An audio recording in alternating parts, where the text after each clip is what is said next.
Carrie, Grant, and Tori are trying to confirm the myth that a dead weight drops straight to the ground if its forward momentum is exactly the same as its backwards propulsion. So far, a mobile treadmill seems to have proved the point.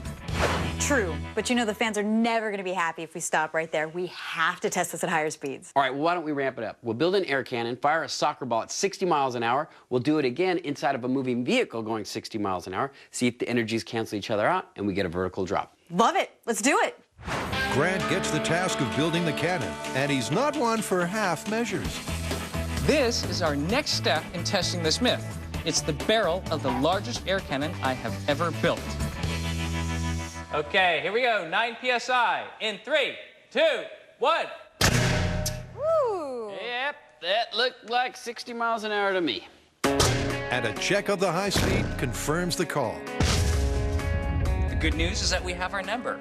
We now know that 9 PSI equals 60 miles an hour out of the barrel. Perfect. Great. That's our target speed. All right. We're there. Well, almost. It's now back to Concord to see if they've got the balance just right. All right, time to give this experiment a shot of steroids. Logistically, this is going to be a very difficult experiment. Everything has to come together for it to actually yield the results we want. I mean, the small scale was brilliant. If we can get anywhere close to that, I will be happy. But Tori's already anticipating trouble down the road. My feeling is Grant's going to prematurely hit that button, and the soccer ball is not actually going to make it in the high-speed shot. We'll see what happens. All right, you guys ready? Cannon is armed. And truck is in place. We're ready on your go, Tori. Hit it. 20, 30, 40, 50. Come on, get to 60. Come on. Okay. And fire. Hey! That was a pretty good shot. Let's hit the high speed. Given how hard this is to get right, it's a mighty first effort. But the ball did bounce backwards. It's not perfect. It's not the same results as the other one. That's what I'm saying. This should drop straight down, not fly backwards. It's agreed that either the car was too slow or the cannon too fast. The afternoon rolls on as a series of runs. The ball did not drop straight down. Never quite seemed to hit the mark. Looking good. And he fired it too soon. But the ball still bounced backwards. 25 attempts later, they haven't come close to seeing the soccer ball drop like a stone. Some even bounced forwards. And it could be the cannon, the car, or the myth that's at fault. I mean, we could be out here all day and not get a result. This might be the time to rethink their approach. After all, no one said science was meant to be easy. Up next, Jamie and Adam take on each other in a head-to-head spy car challenge. That ought to do it. Please do not try what we do on this show at home. We're what you call experts. It's safer that way. Adam and Jamie have already tested 3 classic spy car evasion techniques: tacks, smoke, and a 10-gallon oil slick. And the best way to keep the thrills coming is getting our 2 spies to take on each other with weapons they'll both build from scratch. Pop quiz, what do you see here on the table? You may see a random collection of plumbing parts. I see the next evolution in spy evasion technology. Ow! If you think Adam's being deliberately obscure, give hello to Jamie. You know what they say, the best defense is a good offense. Well, I figure I'm going to make something that I can take right to the pursuer's car, deliver it point blank, and take him out. Ensuring their secrets remain just that, a huge curtain divides the workshop, while Adam assembles what looks and sounds like a prototype space shuttle toilet. Jamie gets low down and nasty. Yeah, baby. That thing starts to dig in. We got some trouble on our hands. It's clear from the outset this mystery rig will be heavy-duty, as gear teeth are cut into chromoly steel with a plasma torch. Whatever he's building, it's a safe bet this would get you suspended from Metal Shop. That ought to do it. After hours of diligent, diabolical labor, Jamie's finally up for some show and tell.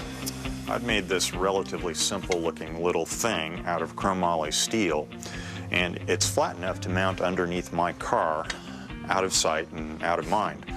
But it's going to be mounted in a gun, and I'm going to drive up to the pursuer's car, fire this from under my car right over the ground to under their car, at which point it changes and it goes like that.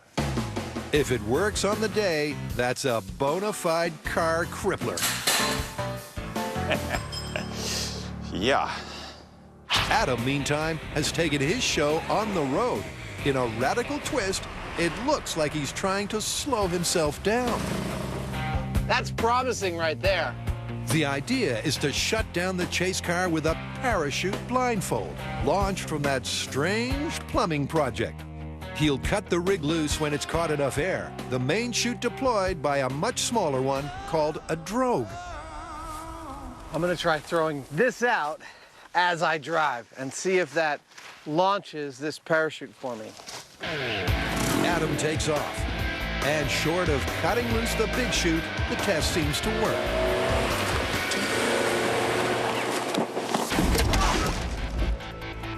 Ow! Okay, ow. The parachute launched and immediately ripped this off the trunk and sent it into my head. But I like the drogue chute. It seems like a nice quick deploy. While Adam untangles, Jamie just adds to his arsenal. How this one fits in is anyone's guess. It's still smoking. But his real party piece is the Auto Stop 3000, installed in a tube welded under the chassis. When I pull this trigger, the pressurized air that's in this tank goes through the valve, out the bottom of the car, and out the barrel. And so the air from the car has shot this whole assembly out the bottom of this car, aimed for the bottom of the neighboring car. That would be a successful test. Adam's also been busy customizing his rear end. Then, just to rattle Jamie's cage, Yeah, bring in all the puppies and all the lead. on that disturbing note, it's time to return to a favorite Mythbusters test track, this abandoned suburb at Fort Ord. Are you ready for this? I'm ready. I want to go first because I don't think you can handle my technique. Knock yourself out. Okay, here's my plan. Right about here, I'm going to push the launch switch, activating the cannon, setting the drogue chute out behind my car. At this point, Brian and Jamie are likely to wonder what the hell's going on, and they're likely to back off a little bit. It'll take the drogue chute a little while to fully inflate the parachute. Right about here, in fact. At that point, Brian and Jamie are likely to be wondering what the hell I'm doing slowing myself down with a parachute. And this is where I activate the final part of my plan, which is to cut the cord that holds the parachute to my car. They will either A, get entangled in the parachute, or B, figure that because the parachute stopped, I've stopped, and they will stop. Meanwhile, I will have pulled into my secret hiding place out of sight of the road, sending them down the wrong road looking for me in the wrong place. I think it's a pretty sound plan. I think it'll work. Let's remember that Jamie hasn't a clue that the plan is to blind him with billows of nylon. Nothing to see here, folks. Are you guys ready? We're all set. Okay, eat my dust. Adam takes off like a shell from a shotgun. Once again, Brian steering the chase car. These streets have never seen speeds like these. You're not gonna catch me. I got a secret weapon right here on the dash. And the chute is let loose right on the mark. There it goes. It's deployed. Parachute's out. Oh, and it's away. Nice try, but no cigar. I hope that wasn't all he had. Well, it was all he had. The parachute worked, but not well enough. Ah, they caught me. been totally tailed to his secret lair. Well, shoot! Well, your device deployed fine. It deployed beautifully. I was hoping it would either make you stay too far back or you'd get entangled in it. If it had caught us just right, it might have worked, but it didn't. Adam admits that it could have gone better. It might work under certain circumstances, but to be a viable spy car evasion technique, it really has to work every time. So I think we've got to relegate the parachute to the dustbin of failed ideas. Now it's all up to Jamie to press his advantage and take out this head-to-head challenge. And if his plan comes off, Adam's in for the ride of his life. Straight ahead, a surprise result in a high-tech three-way machine shootout.